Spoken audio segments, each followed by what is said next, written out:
Les Houston Rockets ont connu une saison très, très, très agitée, très, très difficile.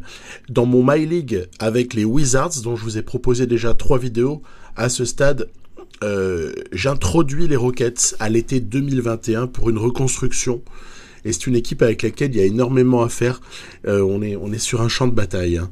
Même si Christian Wood est là avec un fort joli contrat. Et évidemment, lorsque Russell Westbrook a été échangé, eh bien c'est John Wall qui est venu. Et ça, c'est plutôt intéressant d'avoir John Wall. Avec par contre un fort joli contrat. On notera l'option en 2022 à 47 millions. Celle-là, elle pique un peu. Mais c'est comme ça. Il y a comme ça des contrats qu'on peut trouver gros. Il y en a d'autres qu'on peut ne pas comprendre. Il y a surtout beaucoup de mouvements que je n'ai jamais compris. Lorsqu'on récupère DJ Augustin, je ne comprends pas, sincèrement. Si on veut tanker, d'accord. Mais en revanche, quand on récupère Kevin Porter Jr. pour le développer contre un deuxième tour très modeste du côté de Cleveland, puisque ça avait clashé là-bas, et qu'on se dit ouais, pourquoi pas tenter ce gars-là pour un deuxième tour. Après tout, là je comprends. Je trouve que c'est très pertinent d'être allé chercher ce joueur qui s'avère en plus être une bonne pioche, hein, si on regarde un peu la NBA. Eric Gordon, alors là, on a affaire à un très bon joueur, mais à 32 ans, avec son style de jeu et ce salaire-là, donc qui est allé encore sur plusieurs saisons, on voit pas tellement l'utilité de le conserver. On peut penser quand même que Eric Gordon a mieux à faire ailleurs, dans une équipe qui joue peut-être au moins le fait d'aller en play-off, plutôt que rester avec les Rockets. Après, on est sur des joueurs qui sont peut-être un petit peu moins cotés en NBA, mais quelqu'un comme David Nwaba m'intéresse beaucoup. Hein, il est très très précieux, c'est un 3&D assez classique, comme on en trouve beaucoup en NBA, mais il n'empêche que en avoir quelques-uns, c'est sympa. Avery Bradley, pas de commentaire. McLemore a déjà été coupé entre le début de la partie et maintenant, puisqu'il est aux Lakers. Et puis, il y avait aussi la récupération de Dante Exum dans le trade massif, là, dans le blockbuster trade de James Harden. Là aussi, il faut m'expliquer quel est le projet. Après, je suis prêt à re-signer Exum, on verra, mais c'est quand même étrange. Il s'est passé quand même de drôles de choses, on va y revenir juste après. Sterling Brown, pourquoi pas, c'est un joueur très intéressant, c'est un 3&D, on se souvient à Milwaukee, il avait à des moments des rôles assez sympathiques. Dan Wallace, je suis un petit peu moins fan, parce que je trouve que pour le faire, en fait, il est pas assez bon défenseur, il est pas...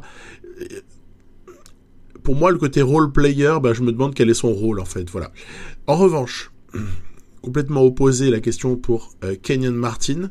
C'est le fils de Kenyon Martin, hein. Bien évidemment, on le connaît tous. Il y a encore des images de son père. Et c'est ça, plutôt sympa d'avoir le fiston, 20 ans. Ça, j'ai envie de développer. Kenyon Martin, envie de lui donner une vraie chance. Regardez, 82, c'est la référence en rouge. On doit au moins pouvoir monter à 80, ce qui serait sympa, déjà. Peut-être 79, on verra. Ok. En plus, c'est un joueur qui a des qualités athlétiques. Vous allez voir que on va essayer quand même de viser ce genre de choses. Jason Tate, alors celui-là, il sort de nulle part, mais il a drôlement fait quelques preuves en NBA, et malgré des notes globales et une taille, quoi, il fait 6'4". Jason Tate, je vais le faire jouer en 4. Moi, je refuse. Voilà, j'ai pas envie de rentrer dans le délire. Daryl Morey, Mike D'Antoni a commencé à faire en tout cas dans le prolongement de ça, si vous voulez, à faire comme ça des 5 trop hyper small, etc. Jason Tate, c'est soit on conserve au poste 3, soit il part. Voilà, on parlera pas outre mesure d'Olynyk qui a été récupéré dans le trade pour Oladipo qui a été bazardé puisque finalement on trouvait pas d'offre satisfaisante. Non, la satisfaction par contre, c'est Christian Wood. Ça, c'est une immense satisfaction. Ça avait été un petit sign and trade avec les Pistons, là, ce qui avait permis de le re-signer. En fait, Christian Wood a débarqué avant même que Westbrook et Harden ne soient plus là. Hein. Donc, Christian Wood, c'est très intéressant. Une suractivité dans la raquette, surtout offensivement. Il y a beaucoup de choses à faire avec lui. J'ai plutôt envie de m'appuyer dessus. Même si on décide de tanker, faut essayer de s'appuyer sur lui pour moi. On a un peu de flexibilité. Vous voyez, on a environ 21 millions de flexibilité à l'été, avant de démarrer l'été 2021, avec beaucoup d'argent sur Wall, un petit peu sur Wood, très peu sur Porter, un peu trop pour moi sur Eric Gordon, et quelques options quand même qu'il faudra activer ou pas. On verra un peu comment les choses se passent. Voilà, des petits contrats rookies là, de fin de premier tour, c'est du régal hein, pour Porter ou Kenyon Martin Jr. Et donc voilà, Gordon, c'est vraiment celui que je cible. Mais d'abord, on aborde la question qui fâche.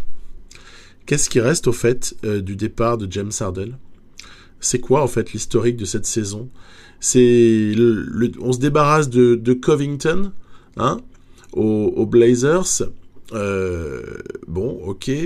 Dans la foulée, on fait des petites affaires qui ont permis de monter le sign and trade pour Christian Wood. Bon, ok, donc on peut se dire ça va. Il y a eu quand même plutôt une bonne chose. Hein. Après, petit recrutement en free agent sur à la limite, c'est des bonnes affaires jusqu'au 25 novembre. On va même comme ça chercher DeMarcus Cousins, qui était, moi, je trouvais ça sympa d'associer à John Wall, hein, puisque quelques jours plus tard, il y a John Wall qui arrive, dans un trade qui, pourquoi pas, peut s'avérer gagnant-gagnant. Donc, jusque-là, je trouve que ça dérape pas. On est même plutôt sur quelque chose de correct.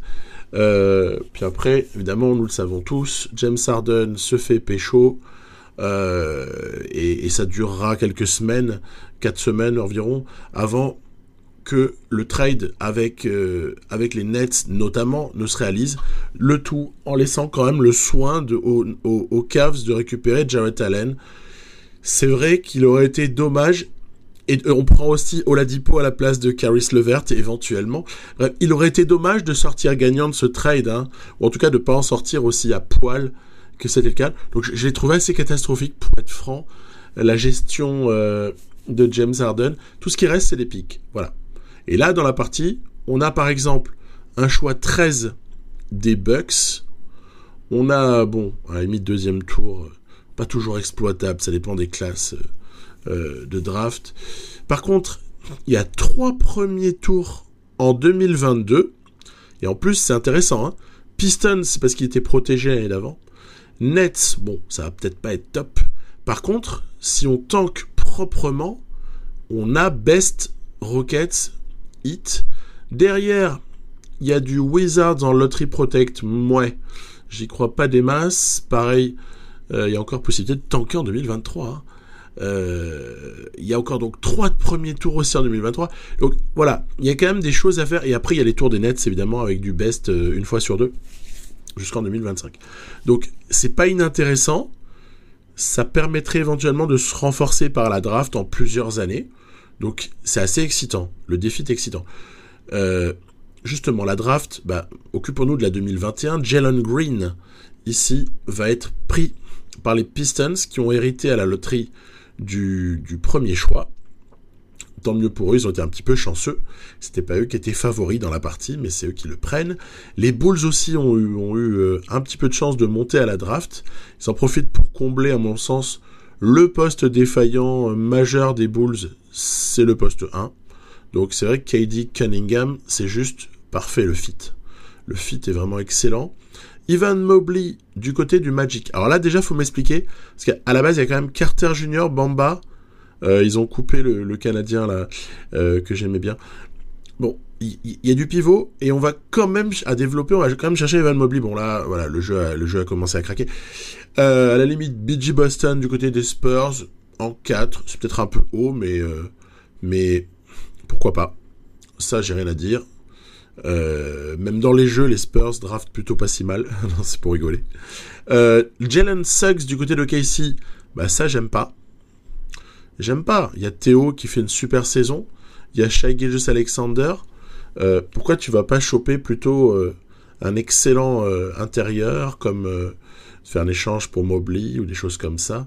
Bon, je trouve pas ça pertinent. À la limite, Kuminga, voilà, ouais, ça peut être intéressant. En tout cas, c'est les Cavs qui le prennent. Kuminga, ok. Derrière, les Knicks vont aller sur un très bon joueur, c'est Jalen Johnson. Celui-là, on peut l'attendre un peu sympa. Hein. Jalen Johnson, à mon avis, c'est un petit style là sur cette draft dans la partie. Williams du côté des Kings, on me dirait Kings qui va chercher un ailier, pourquoi pas. Ça se défend. Ça se défend. Et puis les Knicks vont encore... C'est le deuxième choix qu'ils ont dans le top 10. Il est hérité des Mavs. Vous savez, c'est les restes du transfert de Porzingis. C'est Terence Clark. Et là aussi, je pense qu'il y a style. Voilà.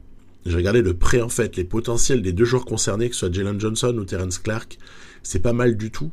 Derrière, Terence Shannon, dont on sait après coup, si on a vu mon épisode 3 des Wizards, qu'il a été tradé ensuite vers les Wizards, qui ont donné quelque chose en échange, plus le pick 19 contre Shannon qui avait été pris en 10. Donc Wizards était, entre guillemets, monté à la draft. Derrière, c'est les Grizzlies qui viennent compléter leur poste 1, ça me paraissait pas être le besoin essentiel, mais pourquoi pas. Quant à Ja Morant, puis en plus Tyus Jones, enfin bref, bon ok. Caleb Love, allons-y. Tiens, Asia Todd, une vieille connaissance de d'autres vidéos. Il est du côté des Hornets. Alors si c'est pour le faire jouer 5, ça va. Si c'est pour le faire jouer 4, on va avoir un petit embouteillage avec Bridges et Washington, mais bon, pas grave. Et c'est à notre tour de choisir.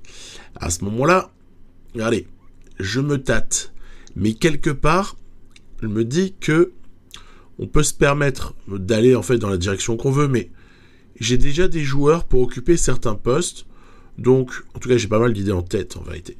Et il n'y a pas d'ailier majeur là qui me saute aux yeux. Du coup je regarde dans les types qui sont soit, on va dire estampillés poste 4, mais qui en fait peuvent jouer 5, comme Greg Brown. Scotty Barnes est peut-être un peu plus petit, moins intéressant. En tout cas, il a lui aussi des notes qui peuvent être assez sympas, hein, très très bon profil. Scotty Barnes peut nous plaire. En plus, regardez, c'est rigolo. AFMJ, c'est le Draymond Green 2.0 peut-être. Peut être très intéressant. Hein. J'ai longtemps hésité, mais j'ai pas pris Scotty Barnes. J'ai été chercher un petit chouchou. Un petit chouchou, c'est Ibou Diankobadji, le Sénégalais. Écoutez, il est exceptionnel au niveau de l'envergure, de la taille est pas mal. À 7'1", c'est pas mal. Hein. Ouais, j'ai envie de le prendre. Je l'aime beaucoup. Et en plus, j'avais besoin de quelqu'un sur qui on peut compter. Et puis s'il se développait outre mesure, à la limite ça pourrait quasiment être compatible avec Wood qui décale en 4 par moment. Et puis sinon de toute façon il y a besoin d'avoir 48 minutes à assurer sur le poste 5. Hein, donc c'est bien d'avoir aussi de la variété dans les profils. Rim runner, Badji, donc intéressant. Donc voilà les top rookies sortent à 80 et plus quasiment, hein, environ 80. Derrière, dans le 6 à 10, ça sort à 75, 78. Paraît pas démesuré, paraît pas outrageux. Puis derrière, ça sort entre 74 et 77. On a un peu de chance, puisque finalement, Diankobadji sort à 77, ce qui quand même est assez excitant. Vous allez voir que c'est pas tout. Au deuxième, il y avait un 18e choix du deuxième tour, choix 48. Ouais, pas mal, hein, le potentiel de Diankobadji. Il y avait un choix 48, j'ai pris le petit Roach. À voir ce que ça peut donner. Je vous avoue, on prend pas beaucoup de risques comme ça sur un contrat rookie du deuxième tour. On peut lui proposer du 1+1. Après tout, il a l'air d'avoir une mini marge. C'est peut-être pas inintéressant, donc à voir. À voir, mais j'ai investi pas non plus trop d'affect là-dessus. On verra bien ce qu'il donne, le petit Roach. Derrière, toujours pareil, hein, on a nos petites options, Jason Tate. On va activer, hein, bien sûr. Hein. Il n'est pas question de lâcher. Par contre, on va voir ce qu'on fait avec. Et puis pour Avery Bradley, bah écoutez, soit on tank et on est content de l'avoir, mais on le libérera, soit il fera partie de trade. Allez, j'ai activé. Vosh Bomb, le mode maintenant est activé. On a beaucoup de boulot. Je vais essayer de me débarrasser des joueurs qui, à mon sens, ont mieux à faire ailleurs et pour lesquels on n'a pas vraiment d'intérêt à les garder. Je vais comme ça aller taper à la porte des Timberwolves. Vous allez comprendre pourquoi. Il y a un joueur qui, avec l'avènement d'Edwards et les deux autres joueurs majeurs qui sont Russell et Towns, me paraît être quelqu'un qu'on peut aller chercher. C'est Beasley. Et puis il y en a deux. Culver a pas de spot vraiment dans son registre. Et McDaniels, prometteur, hein. Mais voilà, j'ai choisi d'aller cibler ces trois mecs-là. Vous allez voir, c'est pas forcément pour prendre les trois. C'est juste parce que, en balance, je vais aller mettre comme ça Eric Gordon. Donc, leur proposer, entre guillemets, Gordon contre Beasley. Avec des ajustements après. Jason Tate, non, c'est juste après ça. Avery Bradley, Culver, là, on est gagnant. Là, ils sont perdants. Ils sont un poil perdants sur les deux premiers, sauf si on compte le fait que Gordon et Bradley sont des joueurs expérimentés qui apporteraient peut-être une stabilité qu'on n'a pas forcément toujours eu aux Wolves de cette saison. C'est juste une évidence. Le petit Jason Tate contre McDaniels, voilà, moi je trouve que ça le vaut. Ça le vaut si on vient compléter. Et comment est-ce que je vais compléter ? Parce qu'il n'est pas question de lâcher des pics de draft, mais il le faudra. Hein, il faudra trouver un moyen de filer des choix. Bah, en fait, j'ai trouvé une troisième équipe, pour avoir un petit peu cherché, qui m'envoie un joueur sur lequel honnêtement elle ne compte plus vraiment. J'ai nommé Al-Farouq Aminu. Et moi je leur envoie Beasley. Donc ils sont gagnants, les Bulls. Ils sont gagnants. Mais donc on va équilibrer le truc. On va leur demander un pick. Et vous avez compris le délire. C'est que le pick, évidemment, je vais pas le garder. Je vais l'envoyer à Minnesota pour payer Minnesota et pour que ces derniers aient quand même une compensation du fait de perdre Jared Culver, McDaniels. Finalement, ça paraît, en tout cas, tout ça paraît possible, parce que les Bulls sont déjà contents en vrai avec cette config. Tu m'étonnes. Donc il s'agit juste après de trouver les petits ajustements en termes de deuxième tour, des choses comme ça, pour rendre les Wolves également intéressés. Donc ça prend un peu du temps, mais à force de chercher, on y arrive. C'est comme ça qu'on va avoir un deuxième tour. Alors souvent, je les bouge d'une équipe à l'autre. J'ai remarqué que ça pouvait débloquer des situations de les bouger. Donc je commence avec un deuxième tour orienté Rockets et un autre qui va être orienté Minnesota. Donc voilà, là j'ai orienté d'abord les deux du côté des Rockets. On va en basculer un du côté de Minnesota.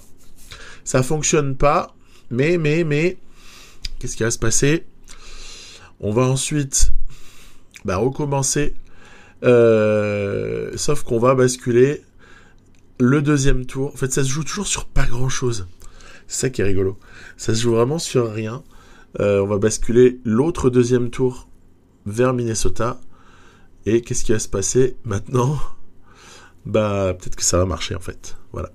Donc, Eric Gordon, Bradley, Jason Tate rejoignent les Wolves. Nous réceptionnons Culver, Aminu et McDaniels. Et pendant ce temps-là, les Bulls sont pas perdants non plus. Donc c'est plutôt sympa. On se donne ici l'occasion de développer quelques joueurs plutôt excitants, puisqu'on avait déjà Wall, papa de l'équipe, hein. On avait déjà Porter Junior à développer, Kevin bien sûr. Maintenant, on a outre Kenyon Martin Jr. et on a maintenant Jared Culver et McDaniels. McDaniels, je vais le faire jouer en 4. Il a tout à fait la stature à 6'9", il est parfait. Alfaro Camino, a priori, je prévois pas vraiment de le faire jouer trop. Surtout qu'il faut attendre de voir s'il va pas régresser. Puis le poste 5, ça va, il est blindé. Donc, à ce moment-là, je continue, puisque vous avez vu passer encore 2 joueurs, c'est Daniel House, ainsi que notre ami au contrat, pour moi, un poil exorbitant, vu son niveau du moment, c'est DJ Augustin. Mais surtout, ce qui m'embête, c'est qu'il y a une saison de plus à 7 millions, en fait. Ça me saoule un petit peu. Et on va trouver comme ça une possibilité, moi qui me paraît bien, c'est vis-à-vis des Portland Trail Blazers qui envoient un pick 2025 plus Derrick Jones contre House, Augustin et un deuxième tour, pardon. Donc là, paraît correct.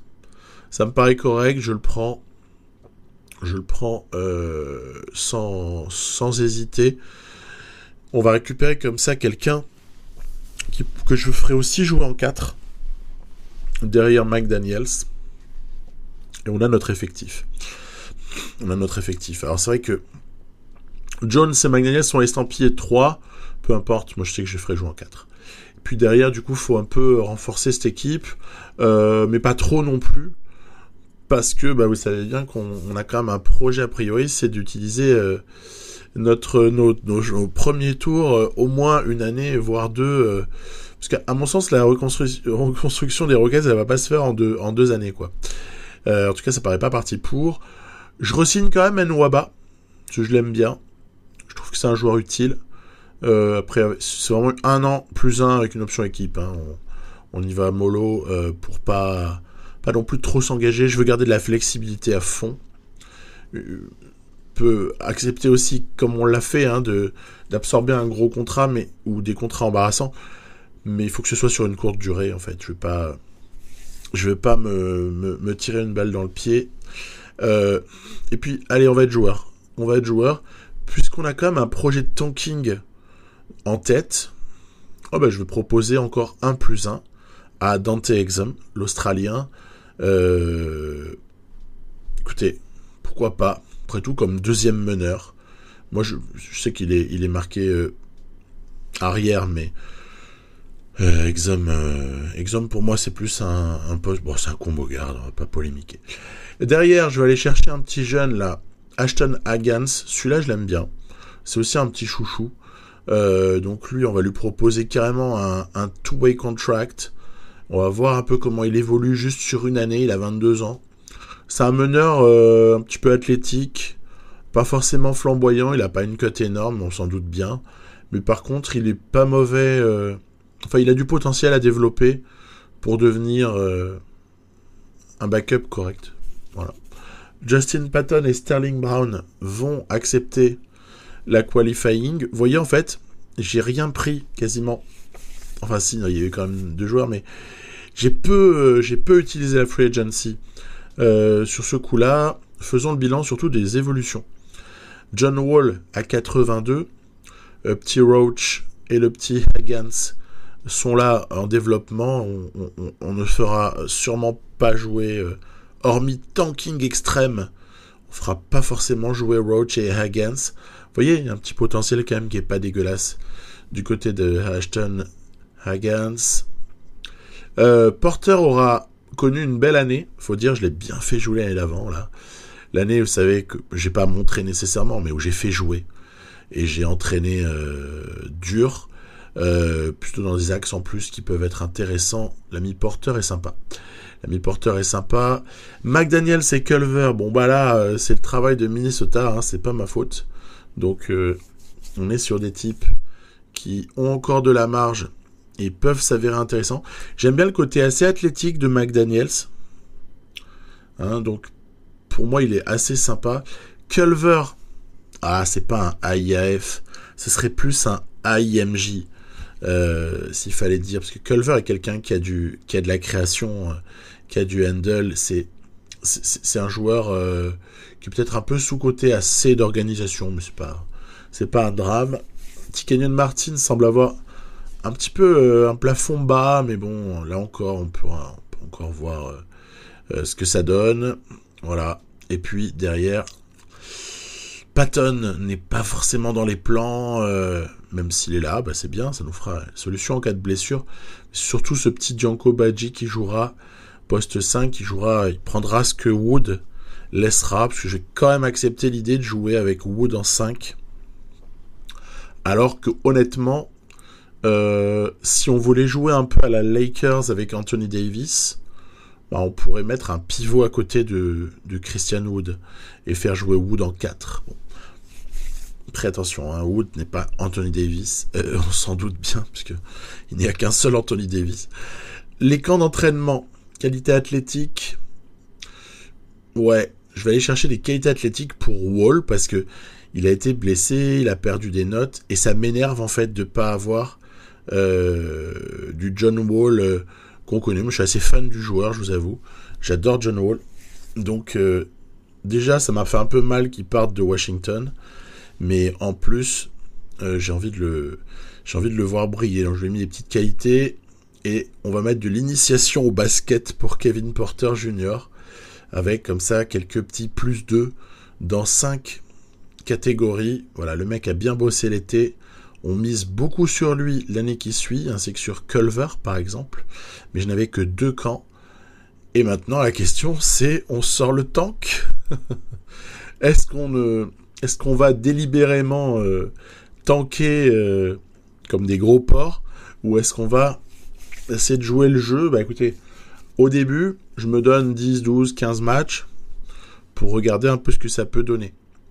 L'équipe est essentiellement jeune, puisque à côté de Wall, Wood, Nwaba, petit Jones, Derrick Jones aussi, ou Exum, même Exum encore, que 24 ou 25 ans. On a comme ça pas mal de joueurs jeunes. Je veux les développer. On va essayer de donner des minutes comme ça à pas mal de monde. Et si ça part en catastrophe, on s'en fiche, puisqu'on a notre best Rockets hit là, qui fait qu'on aura notre choix si jamais ça part en catastrophe totale. Ou alors ça voudrait dire que le hit fait une saison pire, mais ou à quelque chose de pire à la loterie, mais ça m'étonnerait. Donc faut pas se gêner. On peut se permettre de tanker, puis si d'aventure ça tourne plutôt bien, on prendra ce qui viendra. Voilà. Donc, a priori, je pense que ça va mal se passer. Normalement, avec, vous avez vu, il y a un banc 77, 77, 76, 75, 73. C'est pas si dégueu que ça, en fait. Mais bon, il y a quand même moyen de se faire bien démonter par pas mal d'équipes. Pour être franc, en tout cas, le roster me plaît. Et j'ai mis longtemps à trouver un roster qui me plaisait pour commencer une reconstruction avec ces Houston Rockets. J'ai beaucoup d'espoir en la doublette Porter-Culver. Petit McDaniels, j'ai beaucoup d'intérêt pour ce que ça va donner au poste 4. Et Wood, faut qu'il fasse du Wood, faut qu'il fasse un chantier en fait, en permanence. Stephen Silas, en plus, c'est un coach qui me touche. Je l'ai vu tellement désespéré. Je trouve que ce type est touchant. Il a pas l'air de se décourager malgré un contexte qui est affreux. Donc, on essaiera de le garder le plus longtemps possible. Il y a des bonnes notes en plus, ça va. A plus B, c'est quand même pas si mauvais. Après, les notes des coachs, dans tout cas, on sait que c'est parfois un petit peu délicat. Wood, Porter et quand même John Wall sont les options en attaque. Le focus défensif, écoutez, on va pas rester, on va pas focaliser sur un truc en particulier, on va rester neutre. En revanche, jouer physique en défense, oui, parce qu'il faut se battre comme des chiens en équipe athlétique, jeune, qui a pas grand-chose à perdre, qui a moins de talent que la moyenne NBA. Donc on va préparer l'avenir, travailler la défense, défendre agressivement et essayer d'entraîner les mecs au niveau, en tout cas, de la tactique, dans un développement défensif, quoi. Voilà, c'est mon projet modeste, mais normalement c'est rémunérateur sur Touquet. Donc ça peut marcher. On rend visite à une équipe qui m'est chère, les Knicks, dès le premier match. Qu'est-ce qu'on va bien pouvoir faire face à cette équipe-là, qui est orientée autour de Randall, de R.J. Barrett. Bon, rien n'a changé sous le ciel des Knicks en apparence, hein, parce qu'il y a juste l'ajout de ces deux rookies, voir un peu le rôle qu'ils peuvent avoir. Apparemment, ils sont pas dans le 5. Ils sortiront peut-être du banc. On remarquera que Justice Winslow a été signé en free agent. Apparemment, les Grizzlies n'ont pas levé leur option à 13 millions sur lui. Allez, c'est parti. John Wall à la baguette, c'est ça. Et puis, on va essayer de jouer un peu notre jeu. Un jeu un peu débridé, voilà, on va pas se gêner. Porter qui prend comme ça du mi-distance, c'est pas forcément les meilleurs choix, mais c'est pas grave. Wood, bam, qui shoot à 3 points, on va pas se priver non plus. C'est sympa d'avoir aucune pression de résultat. On peut envoyer un peu ce qu'on veut quand on veut. Tiens, regardez, alerte. Ouh là là là là là là là là là. Alerte, Robinson a eu fort à faire avec du très bon Wood sur ce coup-là. Wood qui d'ailleurs va peut-être régler la mire au fur et à mesure. Ici, attention, la prise à 2. Exum, on décale. Culver à 45 degrés, proche, en tout cas 30 degrés vers là. Ben voilà, ça le fait. Hein. Petit McDaniels est un homme élastique. Tant mieux, ça peut s'avérer utile par la suite. Au rebond, Wood plane très très haut, lance les contre-attaques. No deal, hein. No defense c'était Randall qui s'est fait comme ça posséder sur la pénétration. Bref, ça se passe pas mal. Hein. On prend comme ça un petit avantage là en fin de deuxième quart, même si Derrick Rose maintient un semblant de suspense à la mi-temps. Tiens, on aperçoit Obi Toppin qui était à côté de Jalen Jackson. LaMarcus Aldridge, ah bah tiens, c'est rigolo. C'est une manière de lui rendre hommage, là. Il a été signé, après je suis allé voir... Oh là là là là là, Randall. Oh, comme Randall est fautif là-dessus, c'est horrible. Il s'est fait crosser par McDaniels. C'était un peu sanglant. Petit hommage, donc. Un contrat pour Aldridge, alors que, hélas, il a arrêté sa carrière il y a quelques jours. À la surprise générale, peut-être de lui en premier d'ailleurs. Tiens, petit Kenyon Martin en contre-attaque. On a entreaperçu le petit Badji qu'on va revoir ici ou là. Derrière, Culver artille dans le corner. Il faut pas lâcher le marquage, Winslow. Pourquoi est-ce que tu nous lâches ça? Et donc ce match va se terminer un peu précocement, hein, puisqu'il y aura pas de rébellion pour ces Knicks-là face à des Rockets plutôt en réussite. Allez, on va dire 38% sur un volume de 16 shoots à 3 points, je prends. La répartition me semble pas abusive. À noter qu'au rebond, on aurait été plutôt dominateur, ce qui n'est pas un mal. Et que Barrett et Randall n'auront pas suffi pour sauver la patrie du côté de New York, alors que Badji aura fait un chantier pour son premier match, un peu de alley-oop par-ci, alley-oop par-là, mais surtout Culver aura peut-être été le grand bonhomme avec Wood. Très bien. Derrière, on affronte le champion. Le champion, c'est le Heat, réception du Heat par les Rockets dans ce début de saison. Donc, méfiance ou même complexe d'infériorité, bien sûr. On se dit, on va se faire éclater, hein, on va se faire complètement éclater par cette équipe de Miami. À voir encore une fois. Oladipo, Hero, Butler, Akiwa, Adebayo. Voilà un 5 qui est certainement dû à l'obsolescence de Dragic. Ça commence plutôt fort pour Adebayo. Regardez, hop là, ligne de fond. Nickel. Derrière, on essaie de répliquer, nous, plutôt à distance. Voilà. Il y a un petit duel dans ce match entre Wood et les pivots du 8. Derrière, ah là là là là là là. On essaie d'exploser dès qu'on peut en contre-attaque. John Wall provoque ici les fautes de... Je sais pas si c'était Duncan Robinson ou Dragic, mais en tout cas c'était un des deux qui a craqué.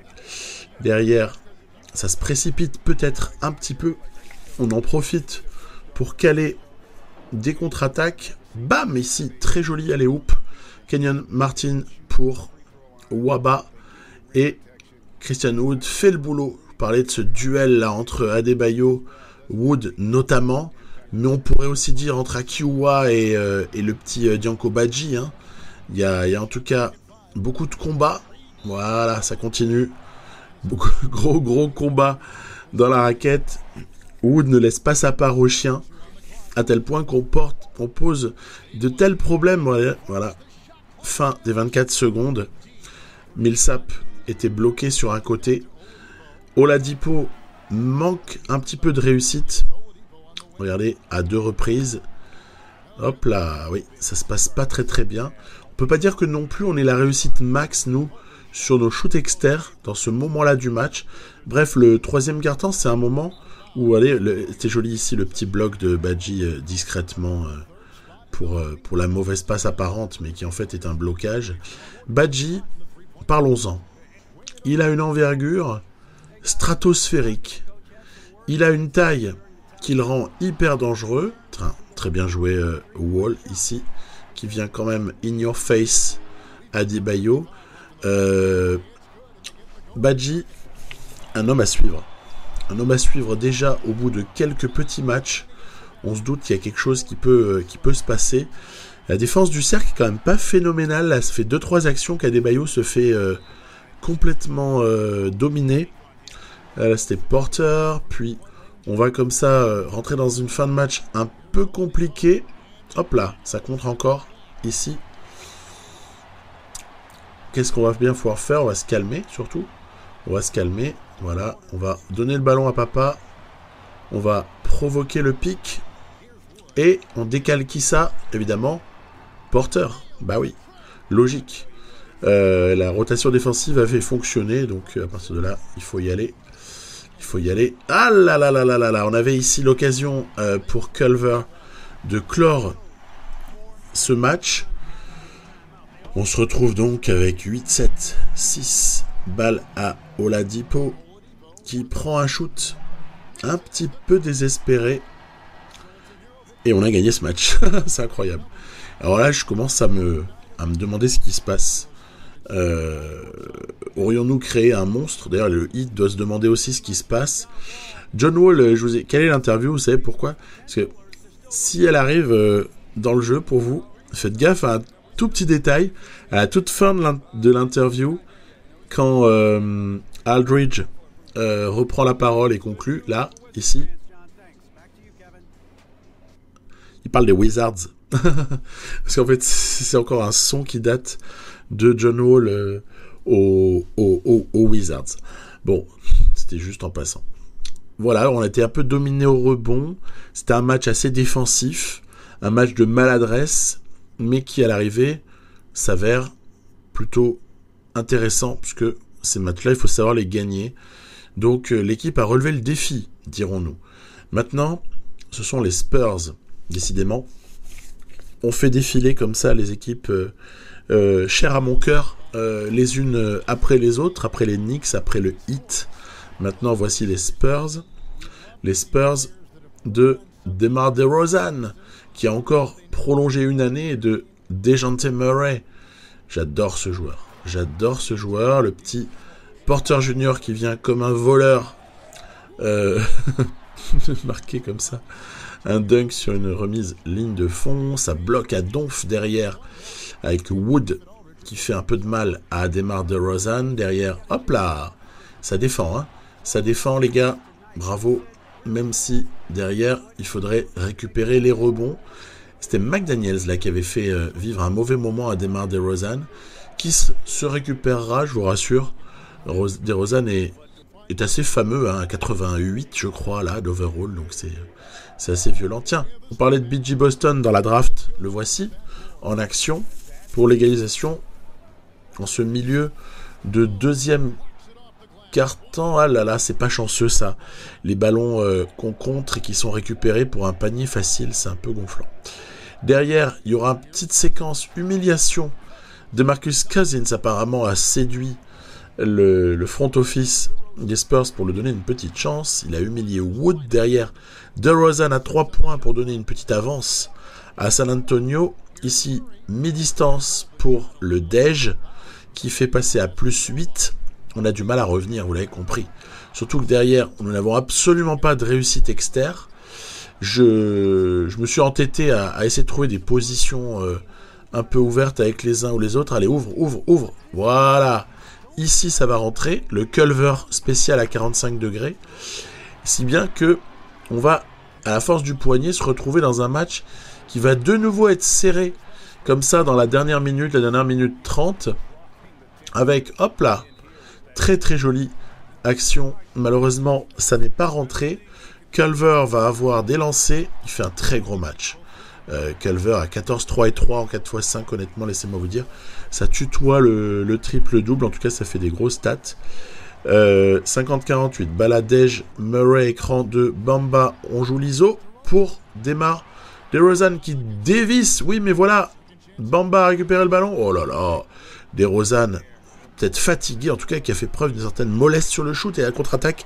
Et sans pitié pour John Wall, qui vient comme ça dunker. Égalité. Il reste 40 secondes à jouer. Le pic avec Bamba qui va, pam, être complètement scotché par Christian Wood derrière. Bah oui, évidemment. Ouh, et le plus 1, c'est énorme.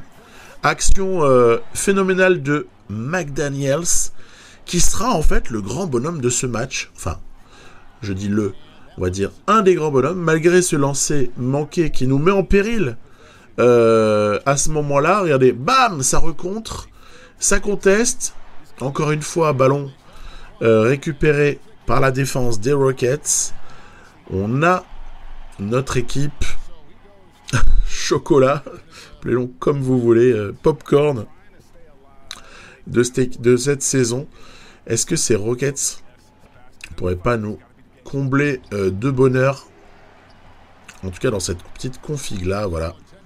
C'est du fall game à la fin pour des Spurs malheureusement impuissants, à tel point que j'ai fait rentrer mes remplaçants, vous voyez, à la toute fin. 58-53 avec seulement 20% d'adresse à 3 points. J'ai l'impression de revivre les pires moments. Par contre, il y a des points en contre-attaque, il y a des points dans la raquette, des points faciles en fait. Ok, match contrasté au niveau de l'adresse. Marrant, il y a pas mal de bleu, je trouve. Mais qui verra donc une belle stat pour Culver, un très gros match de Wood, triple-double, même si c'est modeste au niveau des points, et surtout, quadruple-double de Jaden McDaniels. Celui-là, il faut le garder, hein. 17, 12, 10 et 10. Énorme. Bon, c'est les magies de l'extrapolé, hein, je sais, j'arrête, je dis rien. Mais c'est quand même intéressant. Dans la foulée, c'est les Pels qui se présentent. Alors les Pelicans, c'est intéressant, hein. On a moyen de dire 2-3 trucs dessus. Auparavant, tiens, John Wall re-signerait. Mais moi, ça m'intéresse, hein. M'intéresse. On va essayer de lui proposer un petit classique, hein. Prolongation avec 2 années, dégressif, option, team option, bien sûr. Et on va essayer de descendre un peu. En gros, lui échanger son contrat de 47 millions, le remettre sur 2 ans, profitant que le mec, en fait, est super content. Et puis en fait, il a envie de rester, quoi. Hein, il voit qu'il y a un vrai projet. Voilà, 31 ans, 2 années de plus, pourquoi pas. Il y a beaucoup d'insignes. Il y a une saison ici à 44, mais derrière, ça nous fait environ 48 millions sur 2 années, ce qui me paraît tout à fait correct, vu le contexte. Les Pelicans, donc, se proposent à nous. Et les Pelicans, ils ont un destin qui est intimement lié à celui de Wall, en tout cas dans le passé récent, puisqu'ils comportent Russell Westbrook, hein, qui a été échangé par les Wizards contre Lonzo Ball, et avec un gros package, un blockbuster trade, voire épisode 3 des Wizards. Donc Wall retrouve Westbrook. Puis on a surtout fort à faire parce qu'en face, il y a quand même Brandon Ingram, le fameux shooter, scoreur Brandon Ingram, et le nouveau phénomène de la NBA, Zion Williamson, pas besoin de le présenter. Voilà. Première action, balle à Ingram. On se rapproche du cercle. Adams est contesté. Ouais, Steven Adams qui se sent pousser une deuxième paire à ce moment-là, mais il faut pas jouer à ça, mon grand. Tu as des gens qui défendent en face. Derrière, Culver nous fait la spéciale 2+1 sur la contre-attaque. Il est chaud, Culver. Culver, il est content. Il est enfin libéré du carcan Minnesota où il n'existait pas. Il n'y avait personne qui faisait attention à lui. J'exagère. Hein. Vous savez, je plaisante. Hein. Mais il y a un petit fond de vérité quand même. Hein. Parce qu'avec l'avènement de Anthony Edwards, qui est phénoménal, la présence de quelqu'un qui est quand même un joueur NBA très confirmé, comme D'Angelo Russell, Kat, qui est le patron de ce vestiaire, le patron de pas grand-chose, parfois, on se dit, mais bon, bref. L'impression que Culver trouve plus de reconnaissance, prend plus d'importance dans ce roster des Rockets, et les contre-attaques se passent formidablement bien. Ici, c'est Kenyon Martin Jr., bam, dans le corner, sur la contre-attaque. On prend plutôt un bon début. Là, c'est encore une rejection. C'était John Wall qui a bloqué la pénétration de Russell Westbrook. C'est toujours conclu avec un côté athlétique toujours très intéressant. Josh Hart aurait dû monter ici sur Kevin Porter Jr. qui a artillé pour nous donner une fort belle avance à ce stade-là. Hop, les petites actions, voilà, ça passe nickel vers le panier. Christian Wood, il est comme un dingue. Il est content. Il n'est pas dans une équipe qui perd. Ça fait longtemps qu'il n'a pas été dans une équipe qui perd. Il faut le comprendre. Attention, contre-attaque Zion pour Russ West. Ça peut revenir à tout moment. Il ne faut pas être trop euphorique. Le moindre lancer raté, par exemple, peut s'avérer dramatique. Russell Westbrook fait un immense match. Il fait du Russell Westbrook, quoi. C'est-à-dire qu'il pénètre, il est injouable.